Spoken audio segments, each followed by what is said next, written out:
নমস্কার বন্ধুরা, আমি নিবেদিতা আজ হাজির হয়েছি একটি দারুণ স্বাদের রেসিপি নিয়ে। আজকের রেসিপি পুদিনা পাতার পকোড়া। পুদিনা পাতা আমাদের শরীরের জন্য ভীষণ উপকারী, আর সেই পুদিনা পাতার পকোড়া স্বাদও কিন্তু হয় অসাধারণ।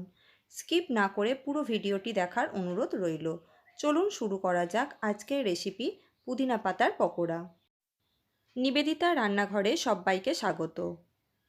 পুদিনা পাতার পকোড়া বানানোর জন্য আমি এখানে কিছুটা ফ্রেশ পুদিনা পাতা নিয়েছি। পাতাগুলোকে পরিষ্কার করে আমি ধুয়ে নিয়েছি। এবার এগুলো ছোট ছোট করে আমি কুচি করে নিয়েছি। এর মধ্যে আমি দিয়ে দেব স্বাদ অনুযায়ী লবণ, হাফ চা চামচ হলুদের গুঁড়ো, হাফ চা চামচ জিরে গুঁড়ো, স্বাদ বাড়ানোর জন্য দিয়ে দেব হাফ চা চামচ জোয়ান, দিয়ে দেব স্বাদ অনুযায়ী কাঁচা পাকা লঙ্কা কুচি। এর মধ্যে দিয়ে দেব গ্রেট করে রাখা আলু। এখানে একটি বড় সাইজের আলু আমি গ্রেটারের সাহায্যে গ্রেট করে নিয়েছি। তার মধ্যে দিয়ে দেব এক মুঠো ধনেপাতা কুচি। পুদিনা পাতা হজমের ক্ষেত্রে কিন্তু ভীষণ উপকারী। বাইন্ডিংয়ের জন্য এর মধ্যে দিয়ে দেব হাফ কাপ ময়দা। সবশেষে এর মধ্যে দিয়ে দেব পেঁয়াজ কুচি। এখানে একটি মিডিয়াম সাইজের পেঁয়াজ আমি মিহি করে কুচি করে নিয়েছি। সমস্ত উপকরণ হাত দিয়ে খুব ভালোভাবে মিশিয়ে নেব। শুকনো উপকরণ ভালোভাবে মেশানো হয়ে গেলে অল্প অল্প করে জল দিয়ে আমি এটাকে মেখে নেব। যেহেতু এখানে গ্রেট করা আলু দেওয়া আছে, তাই খুব বেশি জলের প্রয়োজন হবে না।